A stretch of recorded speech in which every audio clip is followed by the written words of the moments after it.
Namaste, Vanakkam, Swagatam, Namaskaram, and welcome to our session on the Satsang 999. We are on to the third session, and today we are looking at the importance of the Guru. So it's very apt that these Satsangas are happening on Thursdays. Thursday is Guru Bar, a day to be in tune with the Guru, both the internal and the external Guru.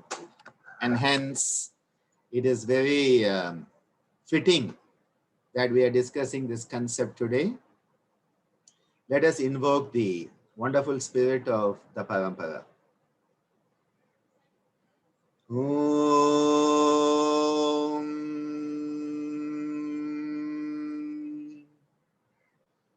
Tad Paramparaye Vidmahe Jnanalingeshwaraya Dhimahi Tanno Guruh Prachodayate.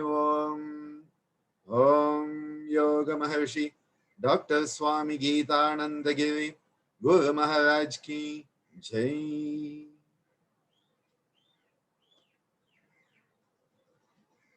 As today's topic is looking at the concept of the Guru, I'll start off with 3 of the verses that we use in the Guru Stotra.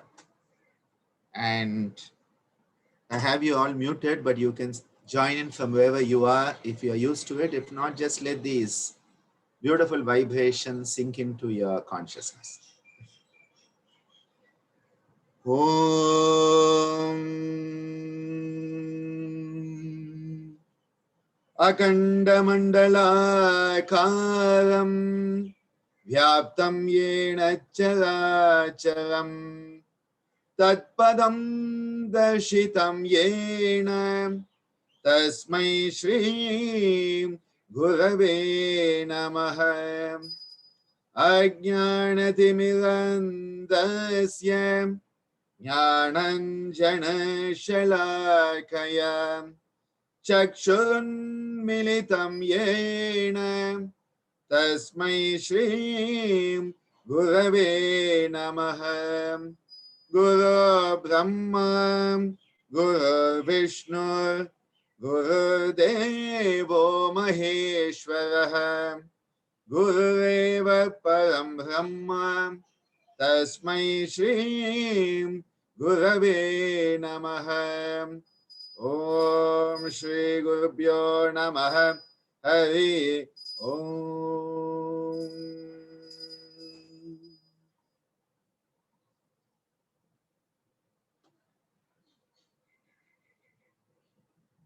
The Guru is the dispeller of darkness. And even the term Guru is having within it 2 bijas, the Gu and the Ru. We have talked about the power of the bijas, the power of mantra, the power of japa. And when we look at these 2 sounds, the seed sounds, Gu and Ru, the Gu signifies darkness and the Ru signifies the light that removes the darkness. So even in the term itself, everything about Guru is given in the term itself. It's one of those self-explanatory words. And in Sanskrit, you have a lot of these. That the word itself will be self-explanatory, in that the way the word is composed will itself give you the meaning of what that is. People always get confused, and I used to have this confusion. Is Gu darkness or is Ru darkness? You know, these things happen when you get back on the concept and you want to know it. You're like, Oh my God, I don't remember which was which. Well, that is where the mental mnemonics come in. And so gu is like the glue. Ru is the remover. So ru for remover or the rubber that removes the guk, or the glue.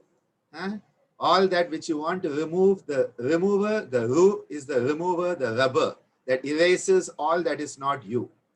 This is just a mnemonic, simple way to remember it, because it's very easy to get confused. And when you have confusion, remember, the simplest way to remove it is have something simple. If you have something very complex, people write dozens of pages on things, and I'm like, why do you need that? You need one sentence. That is why I like Dakshinamurti Shiva, because he teaches in silence. That is the highest teaching, not Dr. Ananda's teachings, which have so much of noise.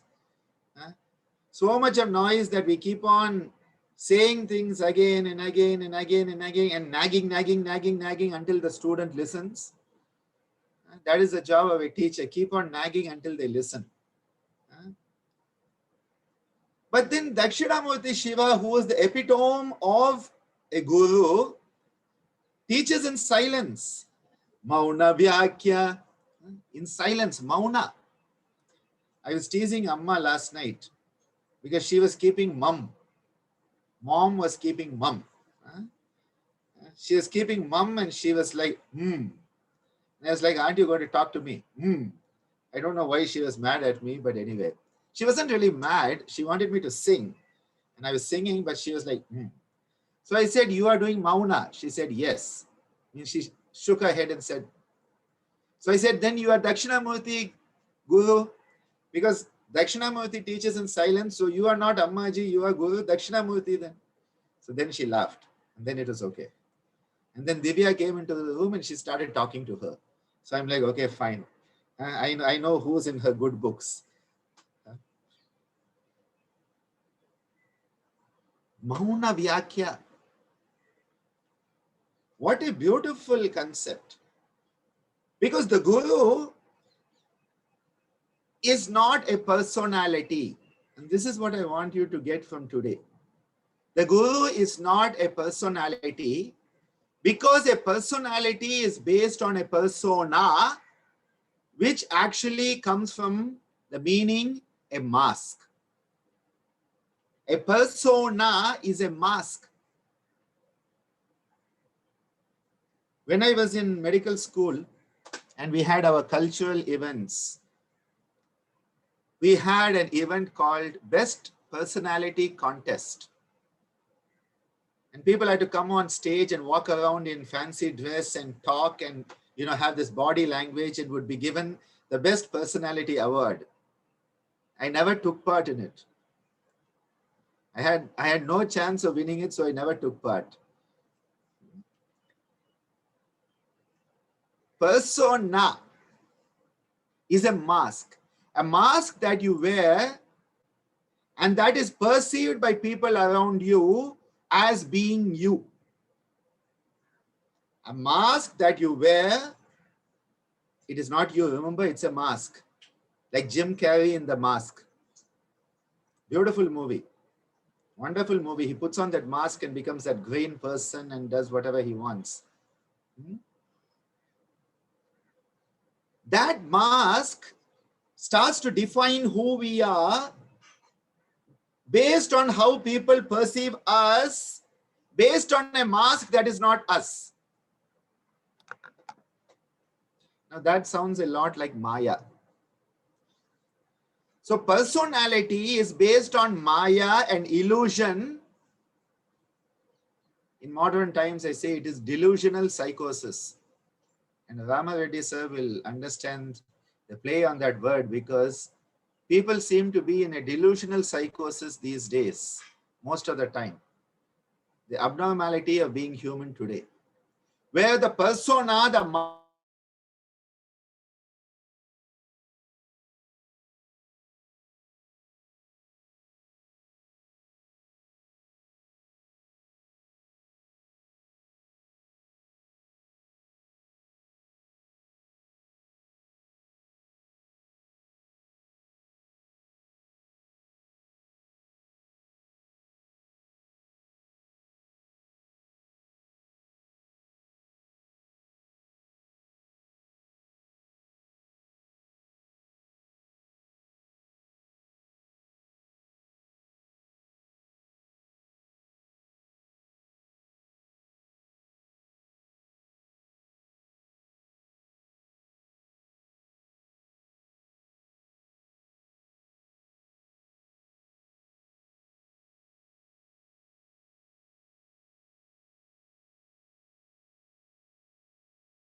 as usual, just when I had to tell you something which is a universal truth, the internet says, Ananda, keep quiet. This never happens when I'm talking nonsense. It happens only when I'm going to tell you a universal truth. And then suddenly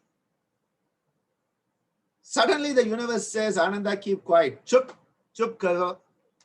Huh?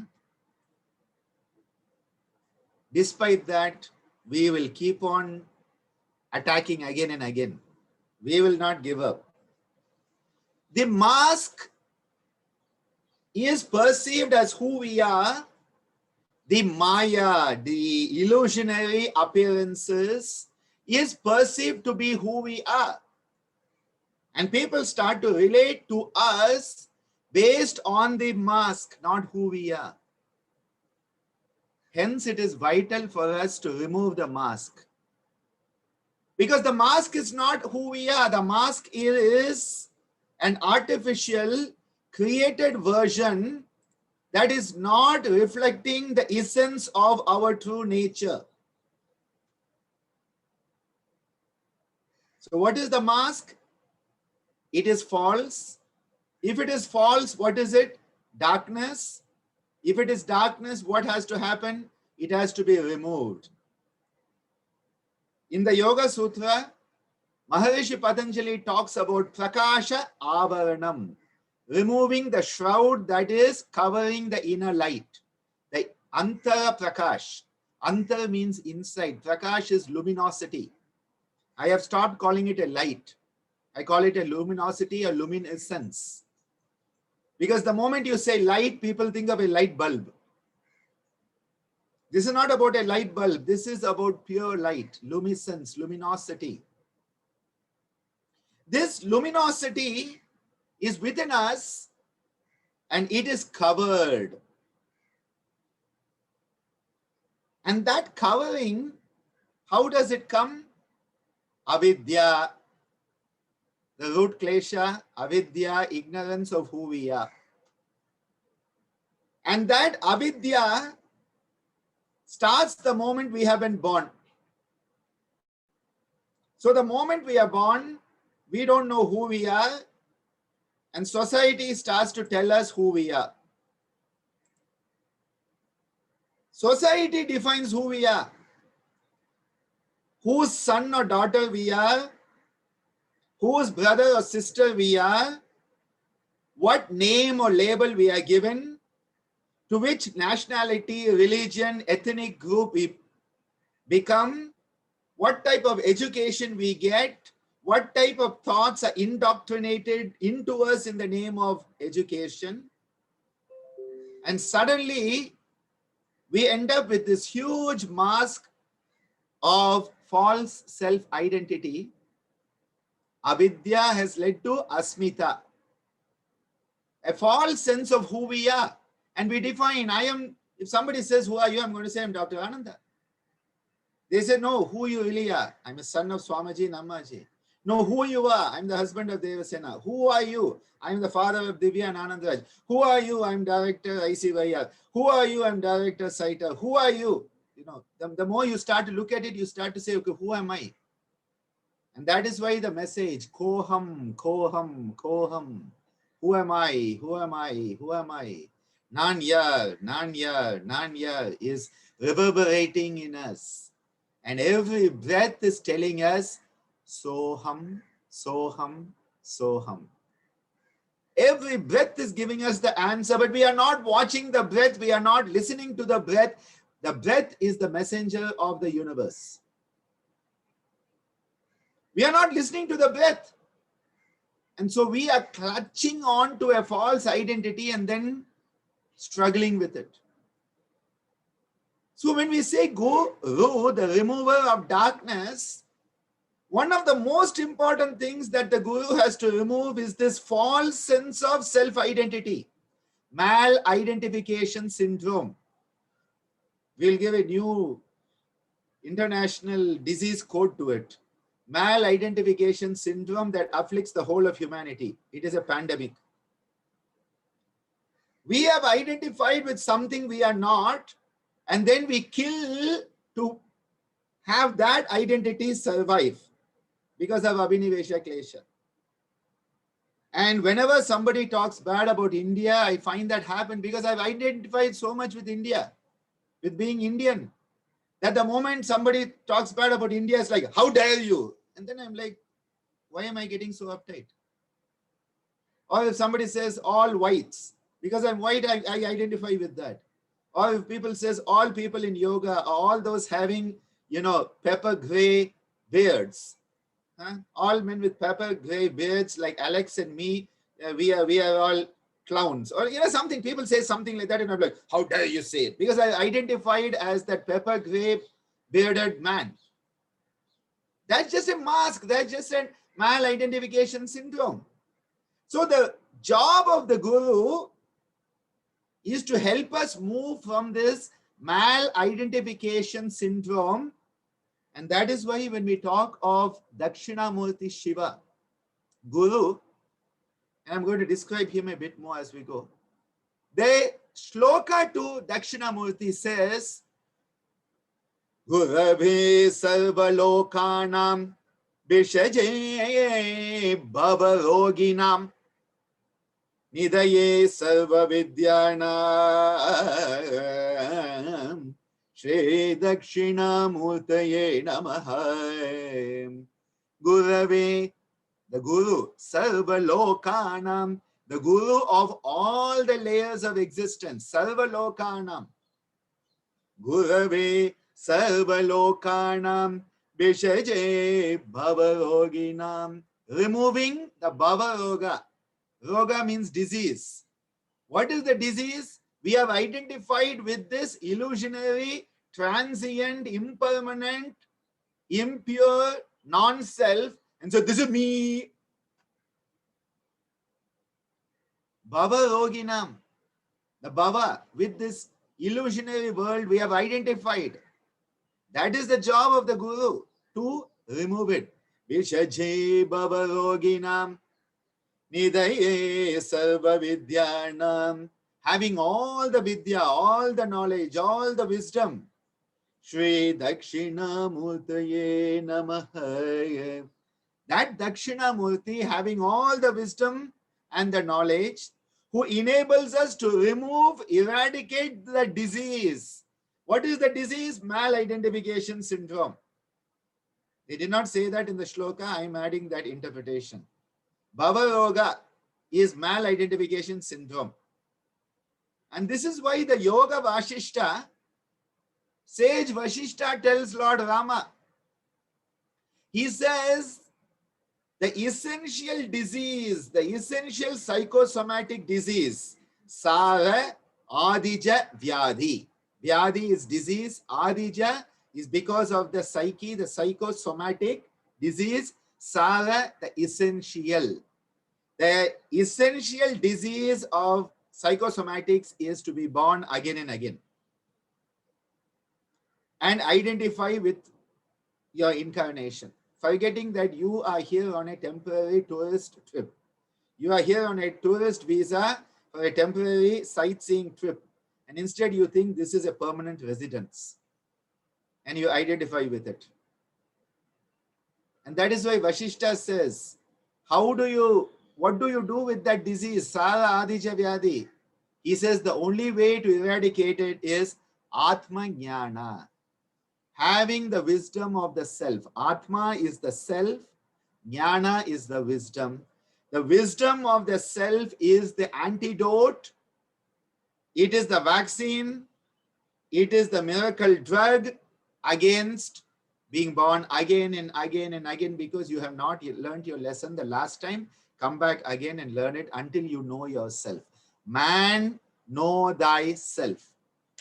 Teachings of ancient cultures. Atma Jnana. Who gives the Atma Jnana? Who enables us to find that Atma Jnana? Atma Jnana Pradhanena Tasmai Shri Gurave Namaha. The Guru who gives us Atma Jnana. That is the Guru that we are saluting. Aneka Janma Samprapta Karma bandha vidahine atma jnana pradhanena tasmai shri gurave namaha. Aneka janma. Eka means one, aneka means countless. Aneka janma. We have taken countless births and we have compiled together a very good luggage of all our karma, karma bandha, the bondage of karma. Aneka janma samprapta, the summation of countless births. Samprapta is summation. Aneka janma samprapta karma bandha, that binding karma, vidahini, you have to burn it. Karma cannot be buried. It comes back stronger. It's like a horror movie where you bury it and then it comes up as, vines and strangulates you. One of those fighting horror movies. Yeah, that's what karma does. Karma bandha vidahine. You have to burn it. That is why in India they burned everybody when they died. They hope that when you bury, burn the body, maybe the karma also will get burned by some chance. Medical waste, we incinerate it. The process is called incineration, which is burning at high temperature. That is how dangerous medical waste is disposed. You don't bury it. Incineration. Now we are talking about karma that is more dangerous than the worst medical waste. So if you bury it, you will not solve the problem. You have to burn it. Vidahine. How do you burn it? Atma Jnana. The moment you know yourself, all of this falls apart. Because you have outgrown the mask. The mask no longer fits you. The mask no longer fits you. You have become too big for the mask. Because you cannot put a mask on the universe. It's too big for any mask. It is only the small, finite, limited, mal-identified self that can have a mask. It's funny, I'm talking about masks in the time of 2020 with the pandemic and all of us running around with masks, Earlier, if somebody went into a bank with a mask, everybody hid under the table. Now, if somebody walks into the bank without a mask, they hide under the table. Imagine 2020 has reversed the whole concept of a mask these days. You're more scared of somebody without a mask than with a mask. Whether they have a gun or not, we don't care. Do you have a mask or not? Weird 2020. Unmasking the self. Atma Jnana Pradhanena Tasmai Shri Gurave Namaha. So when we talk about the Guru, this is not just somebody who gives you some information. It is not an information or data peddler. A guru is not an information data peddler. Some people say a guru is a guide. Okay, fine. We are here on a tourist trip and you need a guide to see around and get back home. Okay, maybe. Still, it's not too good. A travel agent with a one-way ticket back home. Maybe, I don't know. A guru is one who enables you to unmask yourself, eradicate the disease of mal-identification, and realize who you truly are. And in that process, may even lose you. A guru is not afraid of losing students. A guru is not dependent on the number of students they have. A guru is not defined by the students. A guru is defined by their ability to enable their student to witness, search, and manifest their own self-identity that is connected to the universal identity. That is what a guru is.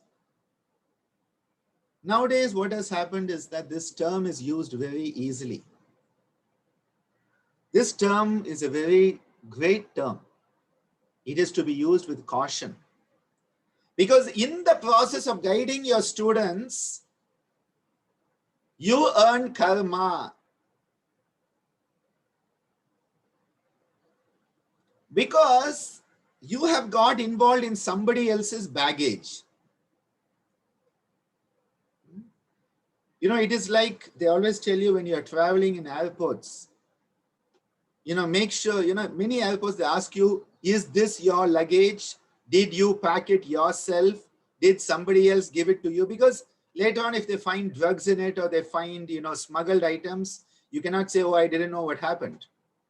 Now imagine the guru is helping everybody with the luggage, karma bandha, on this journey as a travel agent or whatever. And you don't know, many people have a lot of nonsense in the luggage. And when the customs duty opens it, the guru gets into trouble.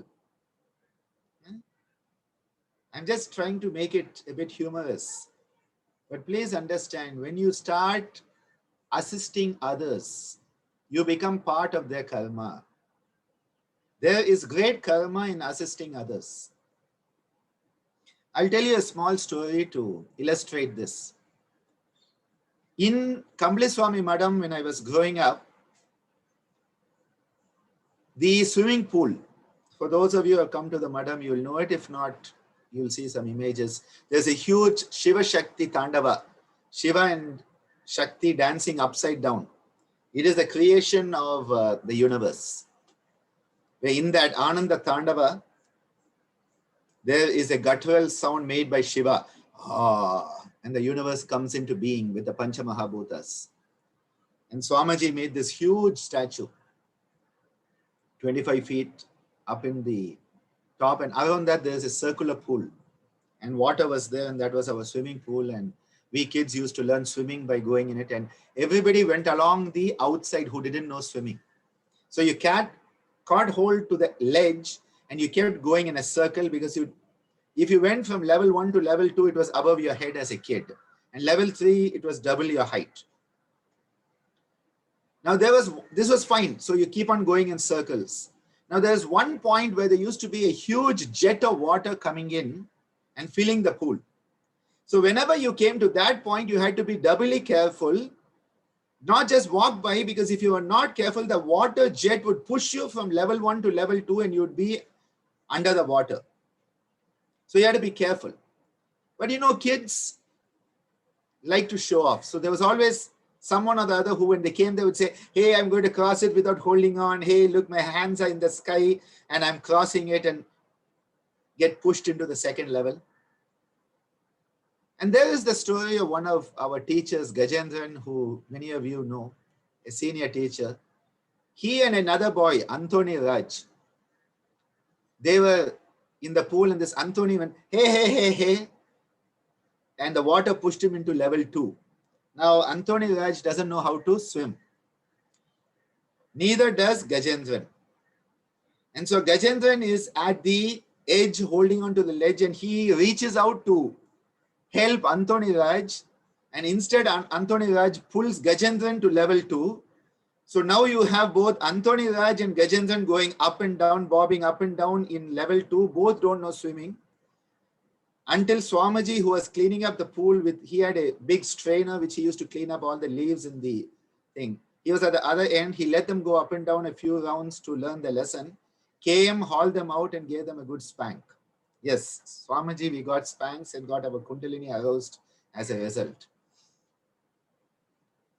The reason I tell this story is Gajendran wanted to help Anthony Raj. But the danger is, in trying to help, you become part of Anthony Raj's karma. And if you are not strong enough, that karma will overpower you. And then you need somebody to come and help both of you out of your karma, who's strong enough to overcome the levels and limitations of your karma. So the moment you become a guru, you are actually taking on karma of your students, which means you have to be strong. You have to be capable of being like a mountain. That is why a guru is said to be heavy. Guru, another translation of the word guru, is the heavy one.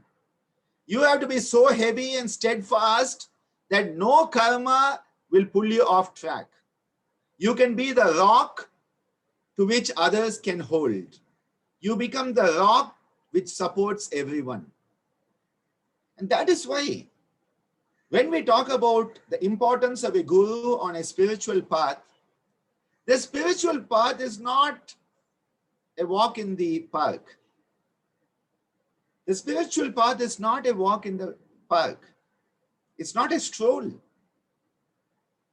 There are amazing obstacles on the path. Patanjali has talked about Navantaraya, the 9 obstacles, and the accompanying symptomatic manifestations, the Vikshepa Sahabhuvaha, 9 plus 4 making 13. Vyadistyan, Samshaya, Pramada, Alasya, Avirati, Bhranti Darshana, Alabda Bhumikatva, Anavasti Tatvani, Chitta Vikshepate Antaraya, he says. And along with these 9, Dukkha Davamanasya Angami Jayatva, Shwasa Prashwasa, Vikshepa Sahabhuvaha. These are the exact verses from Maharishi Patanjali's teachings. These are the obstacles on the path. And when we are on this path, if we don't have a guide, if we don't have someone who knows the terrain, even when people go to war, they try to find a local guide who can tell them the local terrain. If you want to climb Mount Everest, you better find someone who knows the local pathways. Otherwise, you're not going to come back. You don't just say, I'm going to climb Mount Everest and you just walk up. You walk up, you don't walk down. Imagine climbing Mount Everest, multiply it by infinity. That's the type of journey we are talking about. You need someone who knows where the pitfalls are. You need to know where the potholes are so that you don't fall into the drain and get all dirtied. You need to know where you have to be more careful, where you can be a bit more easy.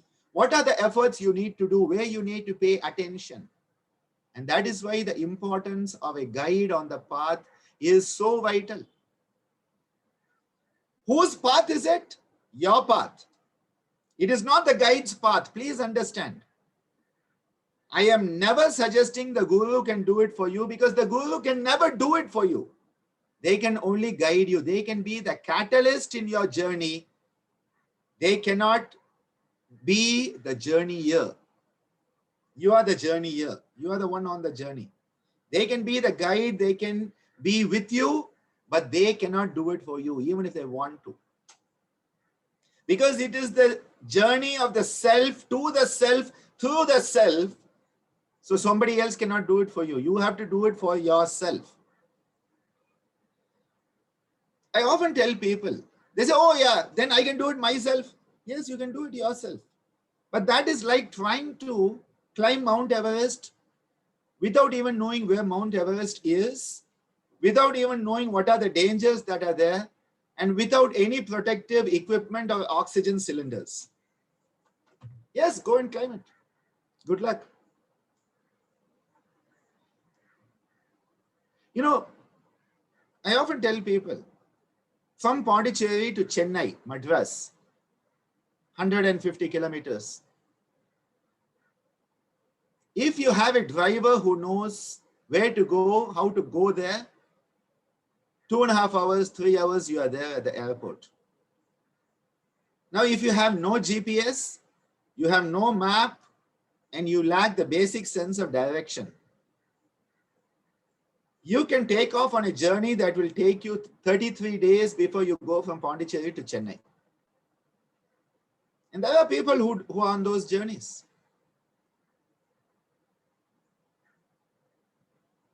This whole modern phenomenon,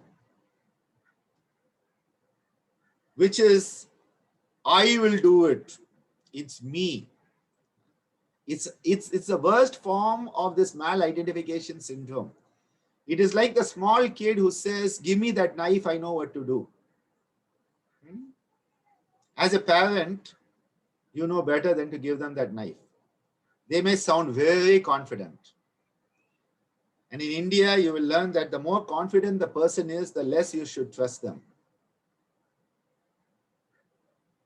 Because confidence and ability often are indirectly proportional. People who have ability have less confidence because they know the dangers that are there, and they'll say, let us see, we can do it. And if someone says, no problem, it will be done, watch out. Most probably, they have never done it before. They have no idea what is even needed. I have been there and seen it, and I have done it. So we have had workmen like that in the ashram right from its inception. People who put in toilets upside down. Okay, we have had plumbers who put toilets in upside down. And when Swamiji came and asked them, they had no idea what they had done. And when he said, can you do it? Yes, Swamiji. And then you come and see the toilet upside down. How do you use an upside down toilet? God knows. You have drains that run uphill. Typical. And the drainage is on the higher side of the floor. I just love this ignorance is bliss that comes in. This has seeped into the spiritual path, the yoga path.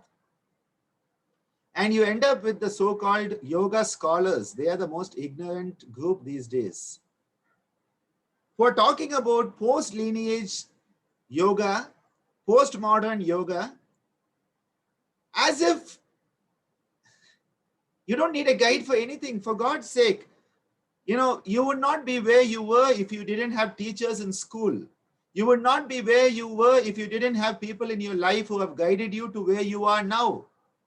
And if you needed all those people to guide you to where you are now, where you want to go is even more undefined. It doesn't have neon signs there. And that is why you need someone who has been there. Someone who at least knows the road map. Someone who can support you in those moments of self-doubt, where you say, oh, maybe this is not for me. The path of yoga maybe is not for me. So many people I've seen that maybe yoga is not for me. And you hit a roadblock and you're like, oh my God, give up. You need someone to tell you the roadblocks on that side. You just have to turn around and go this way and you are there. Now, if you don't know it, you hit the roadblock and you say that's the end of the journey. Bhranti darshana, false illusion, delusional psychosis that you have made it. You need a guru who tells you, come on, there's a reality check. You are just hallucinating. Get back to reality and keep your sadhana going. Now, that's the moment you say, oh, what do you know? I leave you. Good riddance. No problem. Better off without such people in your life. Never. A true guru will never worry about losing someone if they have to. Each one of us is on our journey, but you need that support. You need a scaffolding.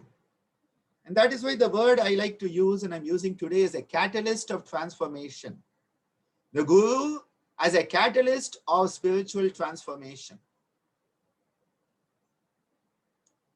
The reaction is yours. All the chemicals are yours. All the reactions are happening in you, but you need a catalyst. That catalyst is the guru. And this is not about a personality of the guru, though we tend to identify. When I think of guru, I think of Swamiji, I think of Ammaji. I think of my beautiful Natya guru, Lakshman sir. Because they have shown me in human form what that Guru Tattva is.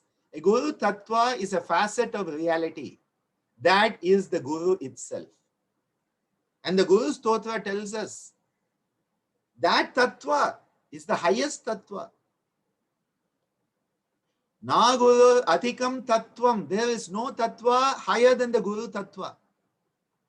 Because that facet of reality is the one that enables you to witness your own divinity. So in human form, we often find the tattva manifesting in human form, but it is not necessarily limited to human form. And that is why an event may be a guru to you. An event may be a guru to you. Even your cat could be your guru. That is where Indian culture opens up all the avenues. That is not only the human. Dattatreya had so many gurus, many of them were animals. The spider, so many aspects of animals and creatures who could manifest the Guru Tattva and enable him to witness that highest aspect of the universe itself, of which we are one.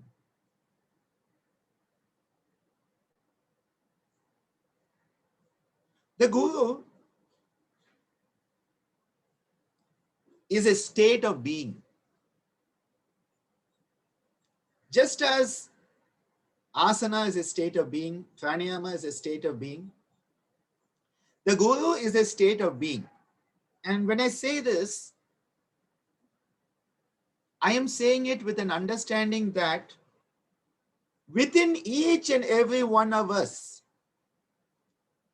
that Guru Tattva is dormant and potentially present. The Guru Tattva is dormant and potentially present within each and every one of us. There is no one in whom the Guru Tattva is not potentially present. That is why when you attune yourself to your Guru Tattva, now I'm saying your Guru Tattva, what do I mean? From your perspective, it's like there's the sky. You look at the sky from your window, I look at the sky from my window. The sky is one and the same, but you are looking from your window, I am looking from my window, which is my perspective of the sky. Similarly, we all have our windows onto the Guru Tattva. And that is why sometimes I call the Tattva as a window. A Tattva as a window that enables us to witness the universality. And what is the role of the external Guru? The role of the external Guru is to enable you to become aware of that inner Guru Tattva and that state of being of Guru within. Guru Sakshat. That is the inner Guru. Guru Sakshat. Because that Guru Sakshat is the Parabrahma itself. It is the highest universality itself. And that is why a Guru is not making clones. And if they're making clones, they're not a Guru. They are a gingerbread man factory. Biscuit factory. It's not about making clones. Now the tendency is for us to imprint on our Guru as a role model. I do not deny that. Definitely I've imprinted a lot on Swamiji, on Ammaji, no doubt about it. When it comes to my dance and my musical choreography on Lakshman sir, for sure. Definitely. But then you must not remain a clone. You must manifest your individuality. Now this is not the egotistical individuality, hey, me. No. Individuality in the sense of you are your own diamond and the light is coming through you. The way that light passes through you and reflects and deflects and creates a beautiful luminosity. That is you. When we talk about the Guru, we have to, of course, talk about the Sishya, the counterpoint. Because how can there be a Guru without a Shishya? A Guru without a Shishya is like light without darkness and darkness without light. You have to have that pairs of opposites to produce balance. So the Shishya has to be there. So the Guru is one who has manifested the light. The Shishya is one who is yet to manifest the light. And the light of the Guru is like the candle that lights the unmanifest light of the Shishya, who then becomes a Guru for their Shishya to light their lamp. That is why the significance of the Guru and the lamp and passing the lamp, passing the light is so much part of Eastern traditions. In our nursing courses here, we have a lamp lighting ceremony where all the nurses light a lamp. It's a beautiful ceremony. And I often think about that.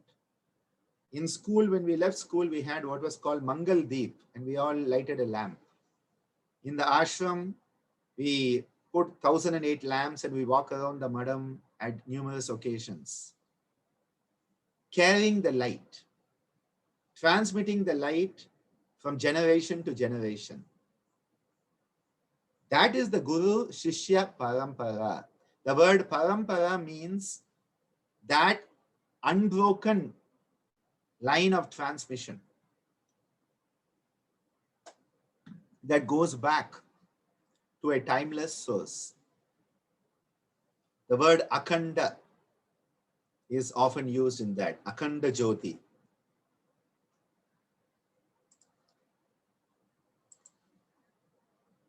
The Sishya is one who is seeking the light. This is not just any student. So any student who comes to class doesn't become a Sishya. That is a common misuse of the term. A Sishya, another word that is used is Chela. Chela, Guru, Shishya. Chela is more a student. A Sishya is more a spiritual seeker being guided by the Guru. So there's a small distinction there.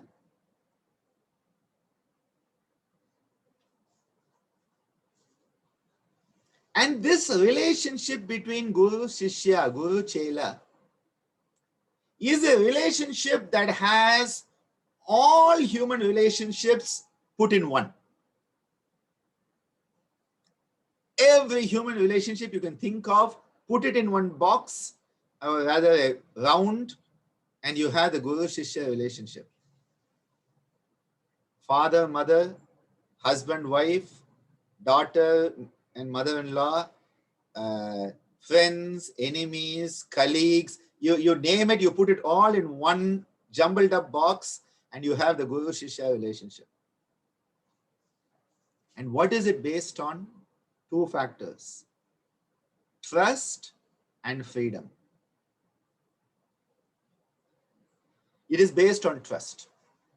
The Guru Shishya relationship is based on trust, that the Guru trusts the Shishya trusts the Guru. What is this trust?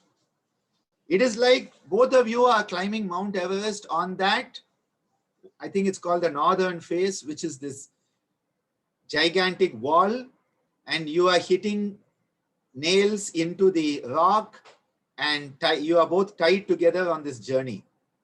You better trust each other. Otherwise, it's going to be a tough journey. Because if one of you doesn't trust, the other is going to also fall. It is a trust.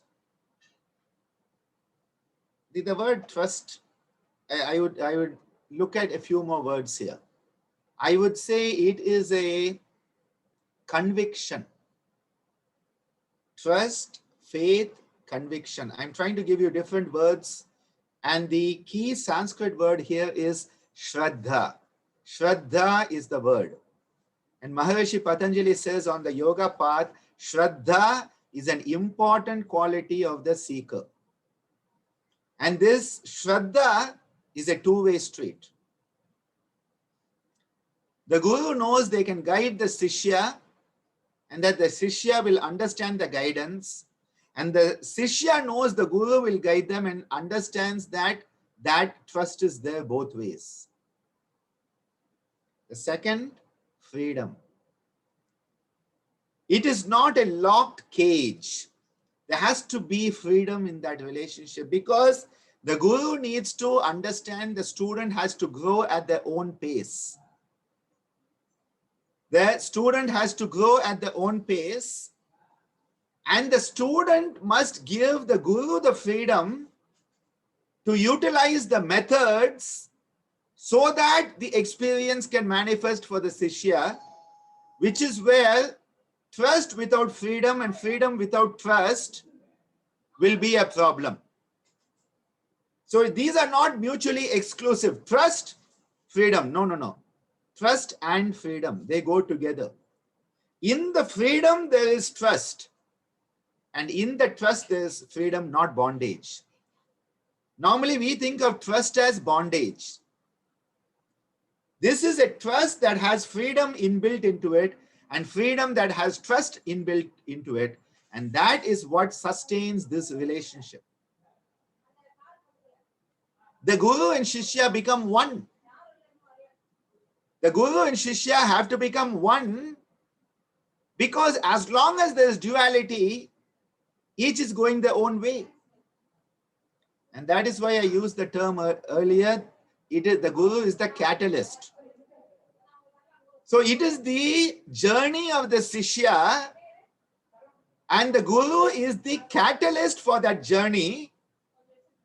They have become one. The catalyst and the reactant at this point are one, but the actual reaction is of the reactant, not the catalyst. The catalyst is not on its own journey. The reactant is not on its own journey. They are manifesting the same transformative process. They are manifesting the same transformative process, but who is actually transforming? The Shishya.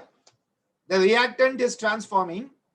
The Guru as the catalyst, enabling the transformation, part of the transformation, but the catalyst is not getting transformed. The catalyst is there as one with the reaction, but is not affected by it. It is very vital that we understand this, because people think a Guru-Shishya relationship is just you write to someone and say, you are my Guru, I am your Shishya, and that's the agreement. And nowadays you have it on a bond paper, a legal paper, so that you can take them to court later if they didn't help you get liberation or moksha or whatever they were supposed to give you, guaranteed money back. Money back guarantee if you don't get enlightenment. It is not a business relationship. Guru Shishya is not a business relationship, is not a business relationship, is not a business relationship. And if it becomes a business relationship, it is not Guru Shishya.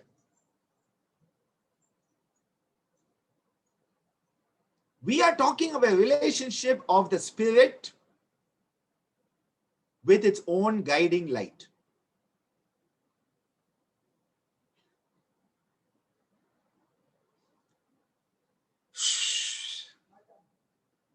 I wanted to share with you a very beautiful exchange between Swamiji and his Guru.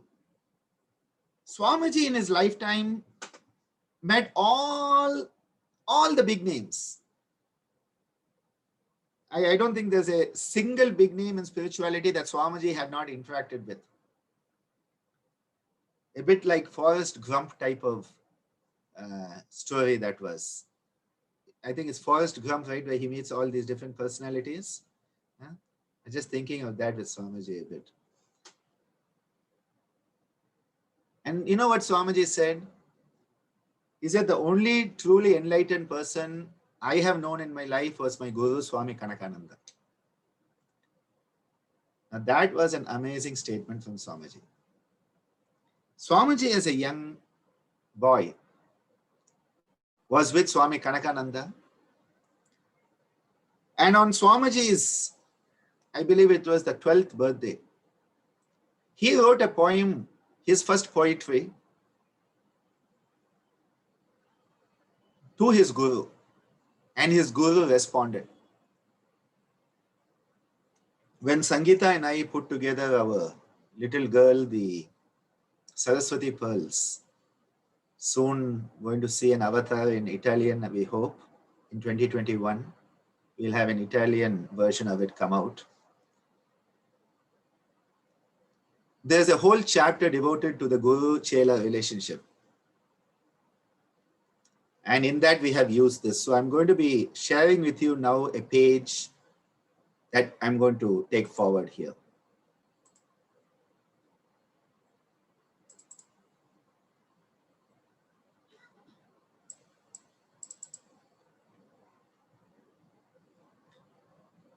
I hope you can see my screen. And this is Swami Kanakananda's version, the Guru's perspective. And he gives Swamiji on his birthday this poem as a birthday gift. In consciousness, I view the band of faithful who around me stand, with knowledge deep that I alone can join these scattered gems in one. For they are a wreath of pearls, and I, the silken cord on which they lie. This mine, their innermost soul to see. Unlocked is every heart to me. To me they cling, on me they rest, and I have a place in every breast. For they are a wreath of pearls, and I,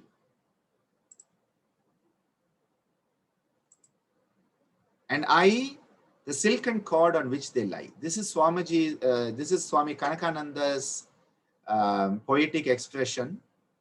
They are a wreath of pearls, and I, the silken cord on which they lie.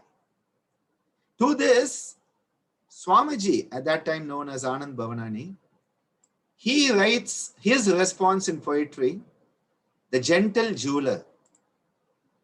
A very, very beautiful expression. In consciousness, we feel you near. With you, there's peace eternal here. Such tenderness floods over each one. This infinite love withheld from none. We may be gems, unhewn it is true. The gentle jeweler friend are you. With gladness, hearts are opened wide, that you may come and look inside. Teach us how to mend our ways and serve you best for all our days. We may be gems, unhewn it is true. The gentle jeweler friend are you. This is the expression, a beautiful exchange between a guru and their chela, their shishya. What a beautiful relationship between these two most amazing human beings. Most amazing human beings. These two human beings to whom we owe the teachings that we are experiencing now. A divine relationship between these two, Swami Kanakananda and Swami Geetananda. Very, very amazing expression. This is the type of relationship that is there. It is not a business transaction. It is not mass hysteria. Of course, Rama Reddy sir will correct me that the word hysteria is not correct. He wrote a beautiful article recently on mass hysteria, because nowadays we call hysteria conversion disorder. And there are very, very different aspects there. But rock star modern gurus. In fact, recently I gave a talk on this topic, and I have talked about this.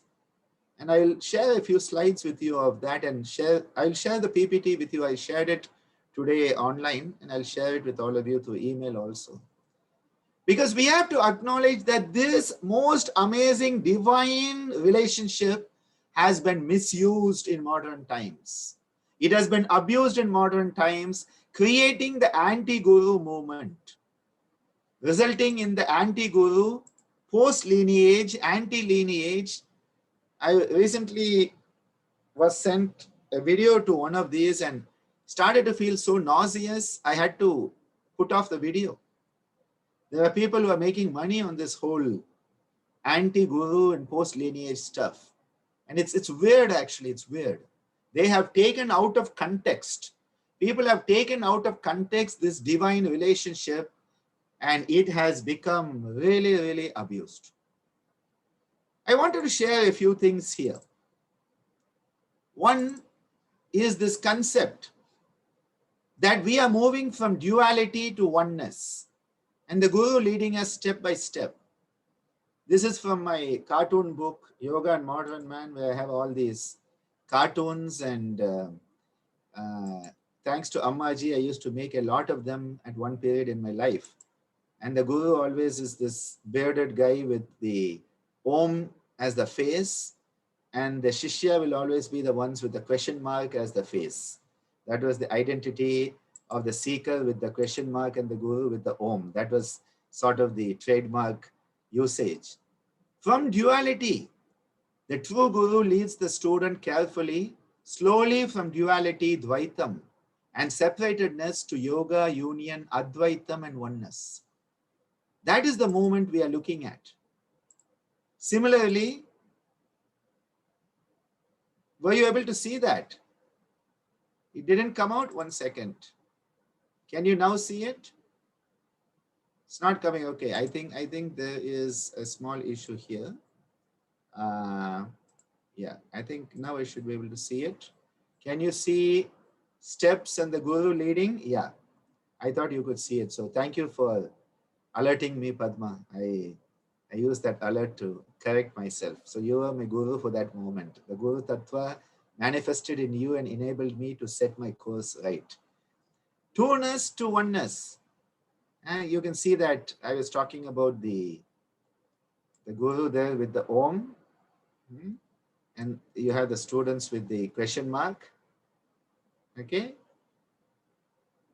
And moving from duality, separatedness to oneness. That is the journey we are going on.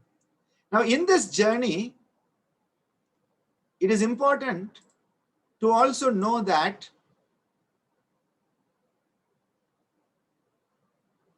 the Guru has to be very careful, because the Guru cannot define themselves by how the student perceives them. And I hope you can see an image now. Not yet? Okay, so I wonder what's happening there. Let me just get this done, and I think I should solve the issue now. I'll come back to screen share. Yeah. Yes, screen share. I think now you should be able to see it. Okay. Can you see the Guru now? Yeah. And this was Swamiji's statement. If I were everything each of my students wanted me to be, I would be a monster. So this is the danger of the Guru, letting themselves be defined by the perception of the students. And just to give an example, you can see this Guru here with all those multiple hands and all that. And one student says, Guru should not criticize. Another says, he must condone my faults. He must smile always. Gurus must be kind and sweet. He must be a good entertainer. No, they must be fat. No, they must be lean. They have to have beard and long hair. You know, all these expectations of the student, this is based on the external personality.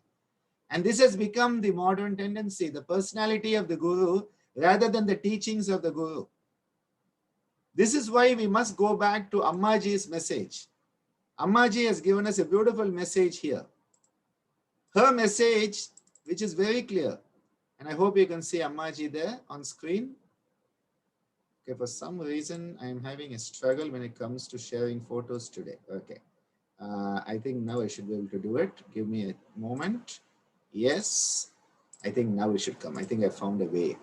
So you should be able to see Ammaji and a beautiful statement from Ammaji there. This was taken at one of our homas, the fire ceremony for Swami Kanakananda, done every year on February 3rd. And I am contemplating putting together an opportunity for people to come to the ashram in February, depending on the COVID situation, and maybe have 3 weeks of immersion. I am just thinking it out and seeing how things can work out, because it depends so much on COVID and travel restrictions and other things. But this is February 3rd morning. And after the Guru Puja, this photo was taken, and Ammaji says, the Guru lives in their teachings. And when we live the teachings, they live through us. I think this is such an important message because we often get stuck with the personality of the Guru and we forget what is the message of the Guru. There's a common statement in Indian culture that the Guru points the finger to the direction the student should go, and the student, instead of following the Guru's direction, starts focusing on the Guru's finger. My Guru has a better finger than your Guru. Look at the beautiful finger of my Guru. It is so lean and trim and the nails are so well cut.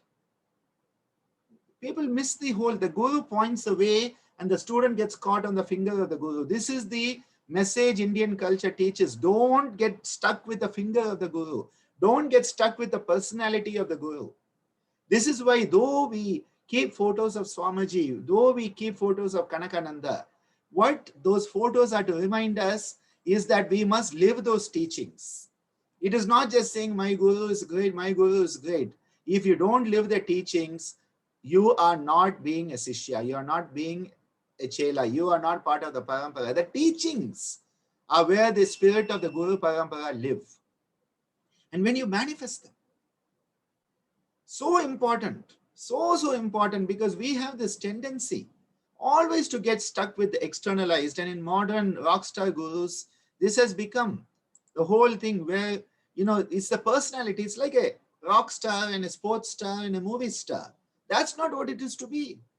It is the transformation you bring about in the individual. So important that we have this. I will just share a few of the slides that I put together, and I'll see if this opens up. You can keep me updated. Is a PowerPoint opening up? No, not yet. Okay. So again, something to do with this. What I will do is I'll just open up the PowerPoint and then I'll come onto the screen. I think that will be better. Let's see. I think I have too many windows open today. That's the issue. Now you should be able to see a PowerPoint. Is it coming up? Okay. So this was a presentation I had given in Bangalore at the beginning of the year at a conference, and I've shared a video of it. I later on fine-tuned it for a presentation at the Kashi Yoga Festival held recently. And I'm not going to go through the whole presentation, but just to give you a few ideas of what we are talking about here. And it is very important that we understand some of these concepts. I had often in this quoted Georg Feuerstein, who has given a very beautiful concept. This last line is really, really important to understand. Contrary to the pop yoga exposed by a large number of Westerners, now it's even in India, authentic yoga is never a do-it-yourself enterprise. You need someone to help you do it. You have to do it for yourself. That's a different part, but it's not do it yourself in the sense of without a guide. And the Guru Shishya, we have talked about how it is the highest quality control. The Guru Shishya Parampara is actually the highest quality control because the Guru is constantly monitoring the students' progress. There's a constant monitoring going on. And that is why Swamiji's beautiful statement. This is a very beautiful statement. The real Guru enables the disciple to manifest the potential, thus becoming a Guru themselves. The goal is to empower them and not to keep them limited and disempowered as a disciple forever. It is not keeping them as a disciple forever so that your numbers are kept up to date. It is about empowering them on their journey. And that is why it is so important. And again, some of the ideas, how the secular humanism and scientific materialism has created an onslaught on traditional mores and religious creeds. We are talking about value, trust, love, and reverence. The disciple earning the trust of the Guru, receiving the teachings with gratitude, And in Tamil, we have a concept, Vazhayadi Vazhai, which is that the banana tree, at the base of the banana tree, the new banana tree will start to come. It comes and it starts to grow, and the old dies and the new continues. That is the tradition we are talking about when we talk about this. The cardinal principles, utopian ideals and spirit of altruism. Utopian ideals and spirit of altruism. These are guiding principles of this relationship. Not what can I get from my guru or what can I get from my student. No, it's not about what you can get, it's about what you can give. The utopian ideal and spiritual spirit of altruism. And that is why going deep into the tradition, going deep into the teachings, going deep into the experience is so vital for this growth to manifest. This relationship that I've talked about, sense of freedom, not dogma and bondage, and a beautiful image of Swamiji with Swami Yogananda at Jinji, the mountain fortress, a very beautiful image. And here, what is the Guru Dakshina? What is the offering the student gives to the Guru? The ego, that sense of I is given up so that the we can manifest, the us can manifest. Again, you can see the Guru with the Om and the student with the question mark and giving up the I, the ego. Again, that image of duality to non-duality. And the Gurukula, the womb of the Guru, where a safe space, I'm reiterating this word, a safe space for spiritual enfoldment. That is where this is happening. Inner growth is facilitated in a loving manner. And the Sishya becomes an integral part of the Guru's extended spiritual family. Not a business transaction. It was never a business transaction. And that is why, just as a mother enables the child to grow in the womb, the Guru enables the Sishya to grow spiritually in a safe and nourishing environment. So that there is a natural and adequate time, natural growth, a spontaneous and sahaja manner, not forced. Oh, you had to complete your course in 6 months and get out of here and become a certified yoga teacher. You have to complete your PG diploma in 2 years and get out there and make money. No, you are given the time to grow in a natural manner. But what has happened is this undermining. In India, we have seen this, a progressive undermining of the native Indic value system, so that even we have started to look down upon these concepts. So important to come out of that. And that is why the Guru never holds on to the Shishya or lets them hold on to them. It is not to be a replica. True freedom, true growth, true love. And I do ask this question, which I put here in the highlight. Without this relationship, can true spiritual growth manifest? I personally think not. But what has happened, and I am keeping this also as part of it, the degeneration of the system. Because all human systems have degenerated. And misuse and abuse of power by many leaders, creating distrust.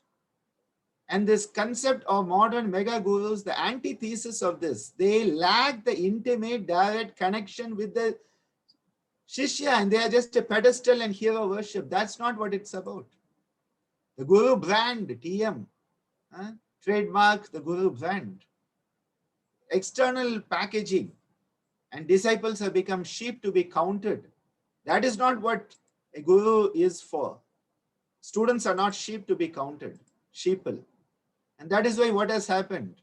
You have all these type of things, these cartoons that come over. 24-hour yoga, we bend over backwards for you. That's a consumer relationship, not a Guru-Shishya relationship. And here, which celebrities do this type of yoga? That is what has come. And even with the yogis, what we are doing. And that is why Ammaji made this beautiful statement. She said the rishis would turn over in the samadhis if they could see the advertisements in modern yoga journals promising power over others, magnetic personalities, enhanced sexuality. Huh? And she has attributed it to the clash of this materialistic intellectual tradition with the intuitive yoga tradition. Amazing writing from Ammaji on this. And then, of course, I've talked about the dead guru phenomena, which is just plain spiritual escapism. My guru told me what to do.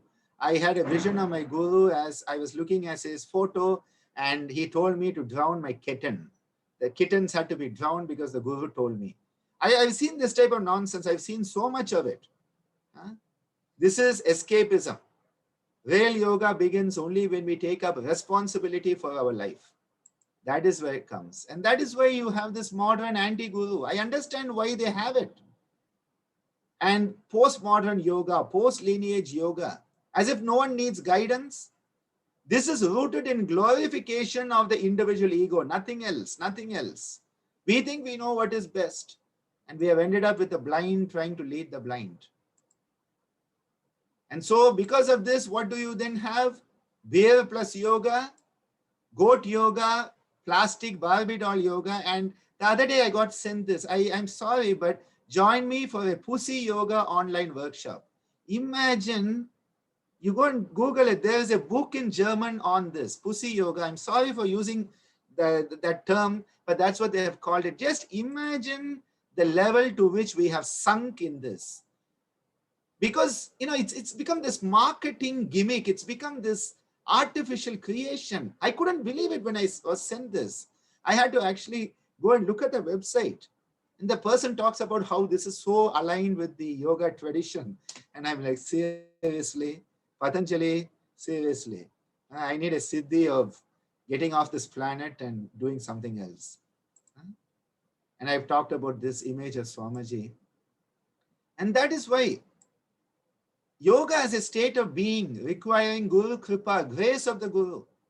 Modern yoga that bypasses the Guru Shishya is not yoga anymore. It is a cheap plastic imitation that lacks life, light, and soul. It may look like yoga, but it is not the real deal anymore.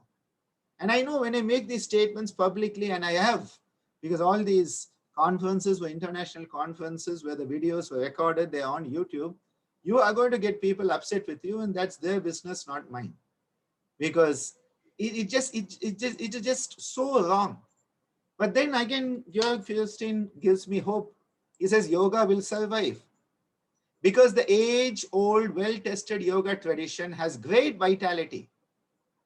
And as the more flamboyant and questionable teachers drop out of sight, as the students themselves become more realistic and mature, yoga will very likely gain in strength over the years to come. And I hope, Georg, for yoga's sake, I hope what you have prophesied comes true. I hope this will manifest. And yes, to some extent, I'm experiencing it also. And Ammaji's statement about the Guru living in the teachings. When you live the teachings, the Guru lives through you. You don't need even a photo of the Guru anymore because the Guru lives in the teachings. That is the type of relationship we are talking about. That is the Guru we are talking about when we talk about it.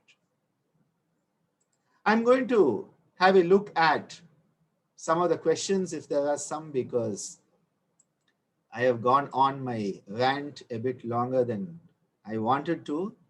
But this is a topic that really gets me ranting, because when I see what's happening, it is weird. I think Sunny's question on the mask given to us, I have already addressed. And Michael has just, I did it my way at cremations, okay. Beautiful. And Purnima has said, the freedom to be who you are in front of the Guru, no masking the flaws. I think this is where trust and freedom comes in. Trust and freedom comes in very much there. Non-judgmental here. Non-judgmental, but you realize people need correction. You do it for the sake of correcting them, not because of your ego or their ego. And a lot of notes coming about there. Yes, okay. Okay. I just love this. Okay, fine. Okay, Amit has a question. Has the role of a guru become more challenging in the internet age? There's so much free information available to brainwash an individual.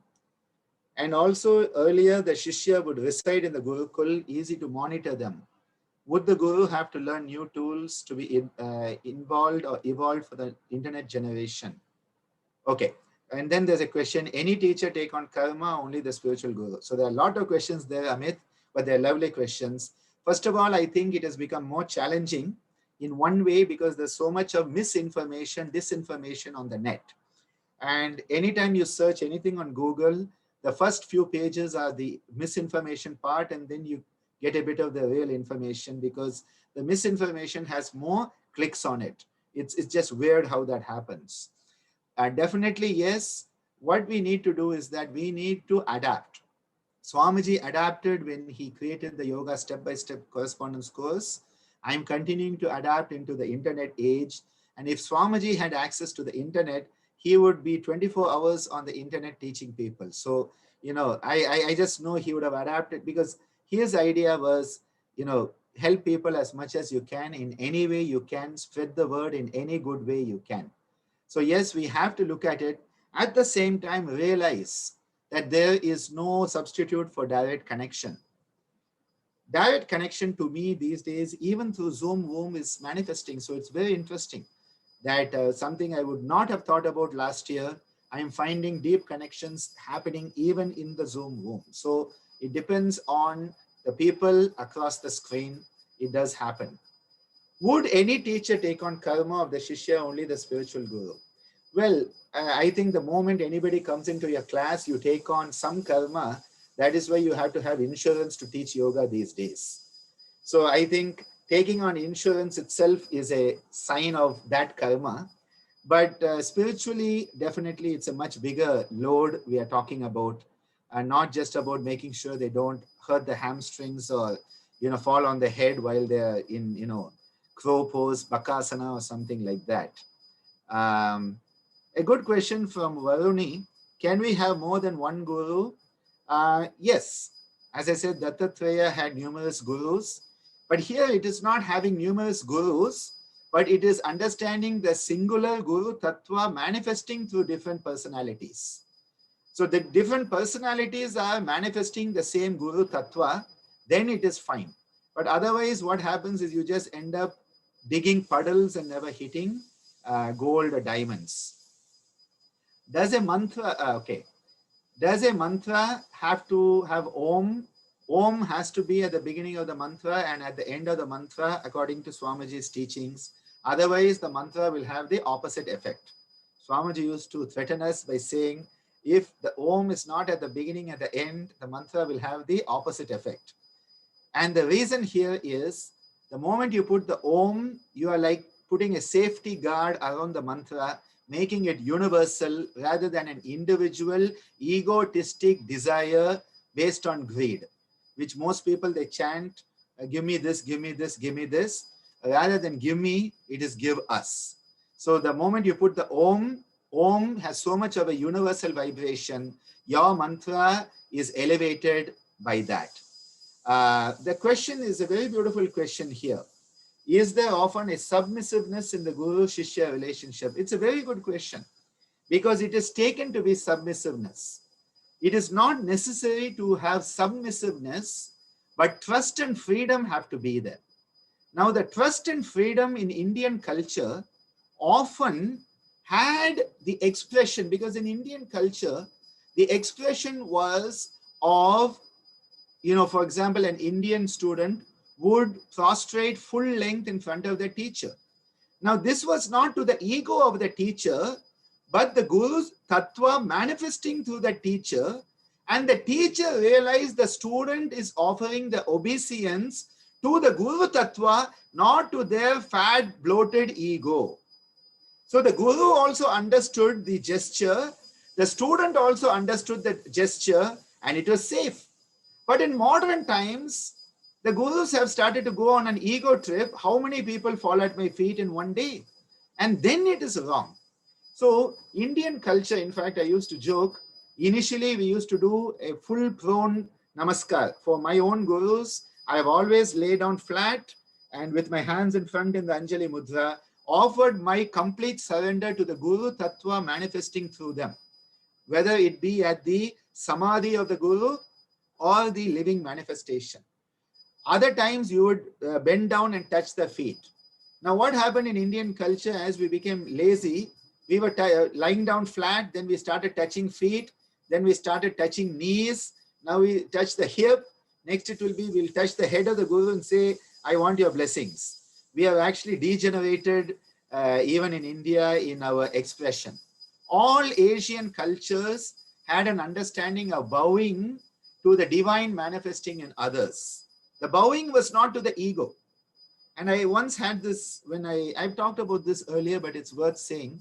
When I was visiting the UK, and I was with Deepika and Jnanadev in the ashram, and before I came, Jnanadev, because he loves me so much, had talked to all his students and said, oh, Dr. Ananda is my guru, blah, blah, blah, blah.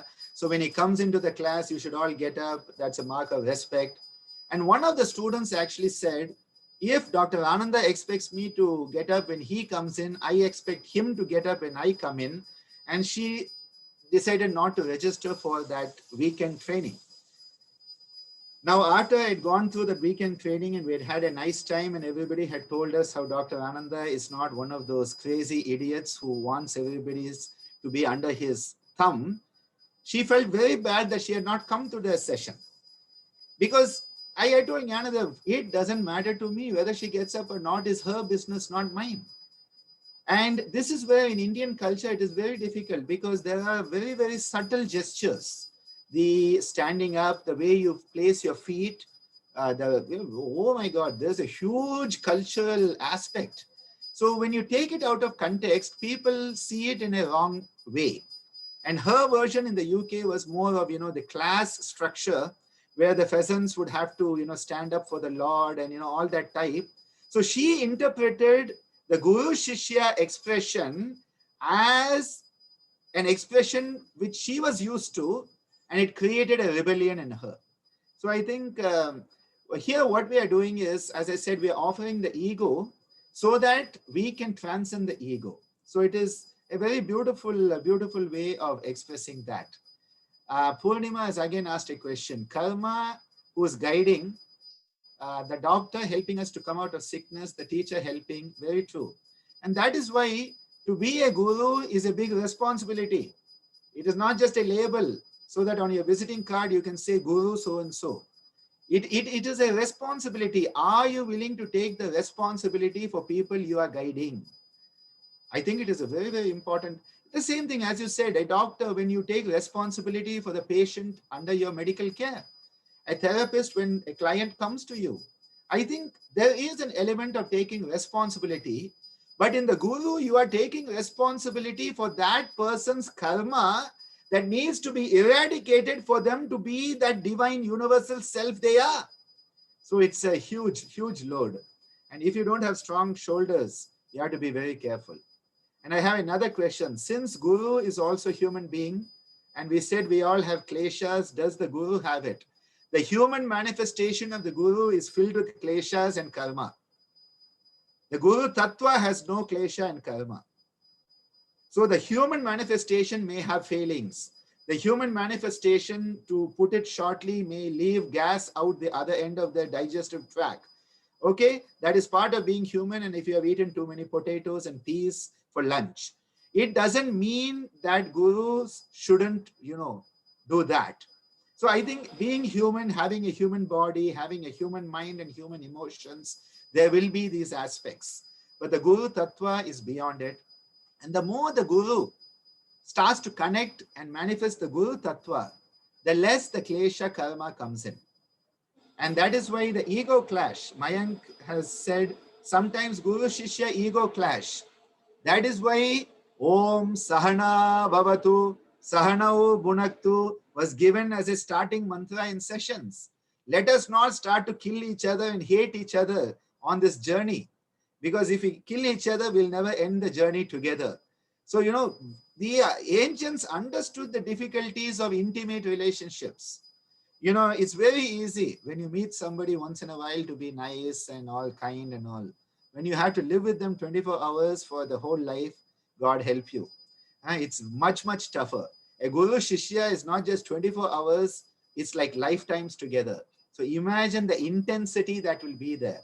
And that intensity of diamond rubbing against diamond, stone rubbing against stone, oyster, the pearl in the oyster. Oh my God, you really have to take the heat. The heat is really, really tough there. Is there anyone who wants to ask a question on the video? You could just let me know. We'll just take maybe 2 or 3 small questions because I've just been reading out and I thought it would be nice to hear somebody else's voice. If there's anybody who wants to, or add to it, uh, you know, it's always there. Jnana Sundari, do you want to say something? No, no, no. No, no, no Mauna today. I put you on spotlight and need your words today. No Mauna. No Mauna. Okay, fine. Okay. Jnana Sundari has decided to be Dakshinamurti Shiva today and teach in silence rather than express it. Anyone who wanted to say, Sangeeta, you had something to say? Or you had something, Sangeeta? Okay, not really. Okay, fine. You could say something, nothing wrong. I always have something to say, Dr. Sir, you know it. I should have guessed that. Well, thank you so much. I find that as a student of this parampara, it's always such a beautiful line to learn how to express myself and to be honest with you, for example, as my Guruji, to be able to trust that who I am and where I'm from and my story and my flaws and my talents are just great, you know, and that I just need to express myself and not become a copy of an ideal that I think I should be. And so there are some aspects of my personality that are definitely rooted in my being Italian, in having specific choices and taste. And I remember being in the ashram and really the first year, really having to relearn so much, you know, about body gesture, hands, how to put the feet. And then when I came back to Italy, how to integrate what I had learned in India and how that could modify my being here. And so I think it's just such a beautiful process, and it requires a lot of kindness to figure out, and a lot of space and a lot of time. It's not a fast process to learn, especially for those of us who were not born in the Sanatana Dharma land and system, to learn how to translate and how to integrate all of these teachings and ways of being, and how to be able to coexist with people who don't know at all what they are. They don't know the gestures, they don't know the meanings of particular body languages and all. And so I think it's just so beautiful, you know, that you particularly, Dr. Sir, have shown me many times how this concept of freedom, that I could shave my hair. I have tattoos. I have, you know, like, and and every time I came back or came to you, and you know, I never felt judged. Maybe mocked a few times, but never judged, never judged. And I think this is magnificent and truly has saved me. Actually, it has saved my sadhana, because if I ever felt judged by you as the embodiment of the guru, I wouldn't be here today, and that would be a problem. That would be a problem. So thank you for allowing me to talk.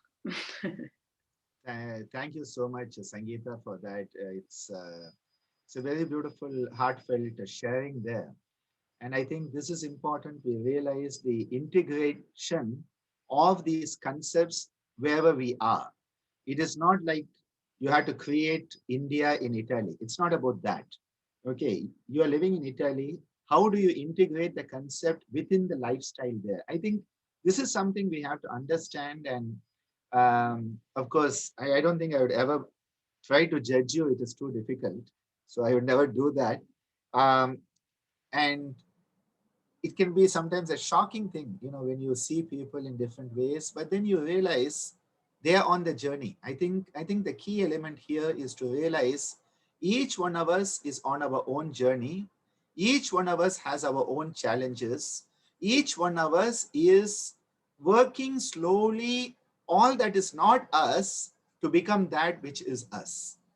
And it's like, some trees, they grow in 5 years.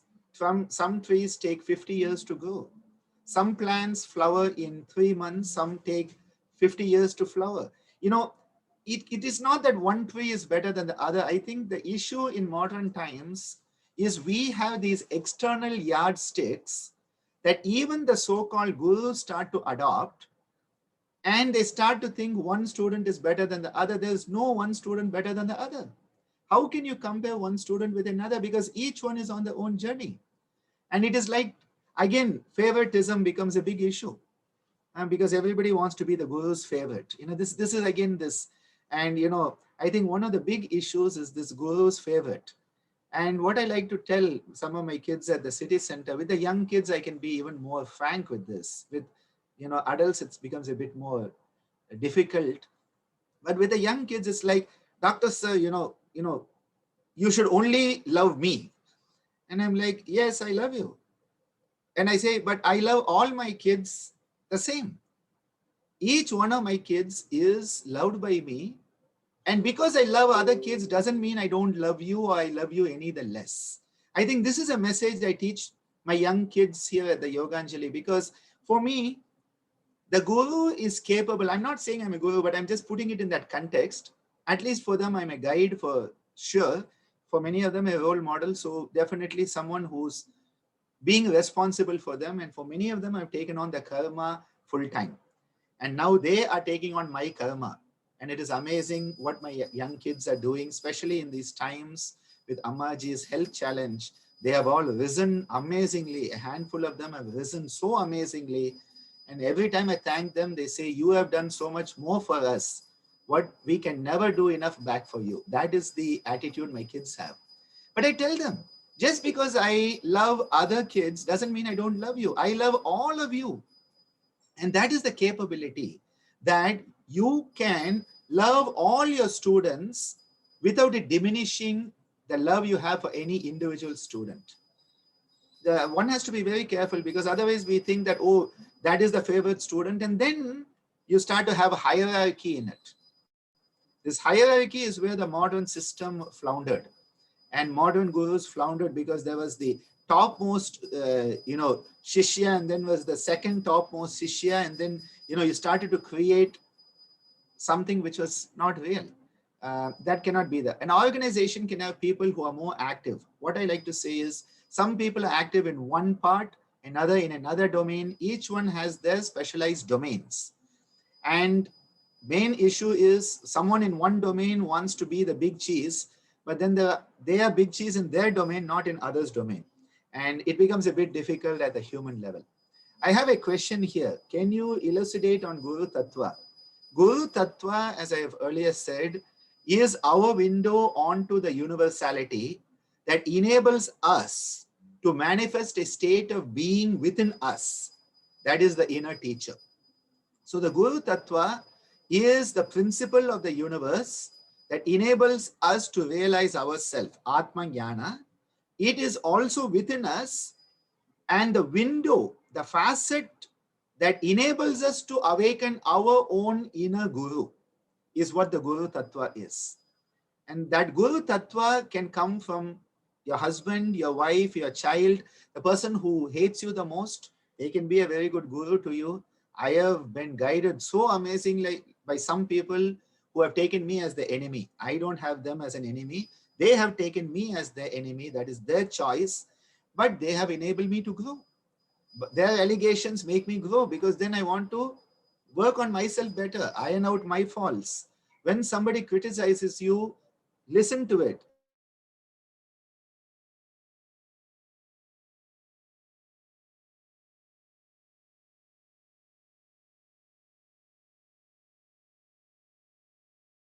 is destructive criticism, leave it. Because everybody has their own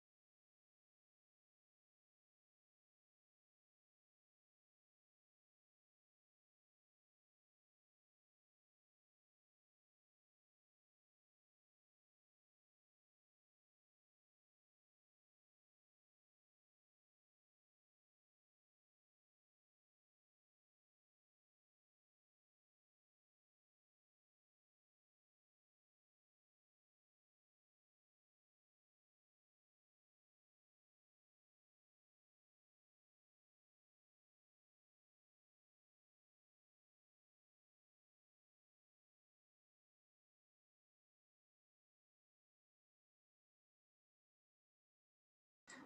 it happened once again.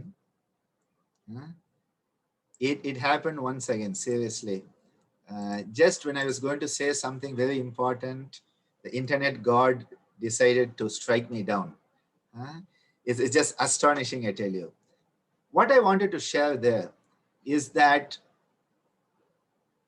being a guide, being a supporter, being a cheerleader, I think the role I love to play is being a cheerleader for other seekers on the path. I think that is a very beautiful role to play. So if I have to call myself something, I'll call myself cheerleader of the spiritual seekers. Okay.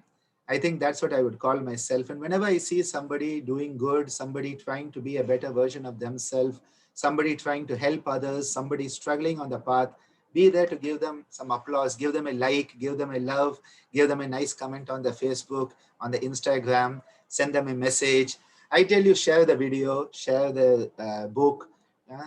It's so important. Mudita Punya, Patanjali has so beautifully told us, manifest cheerfulness towards those who are trying to be noble human beings.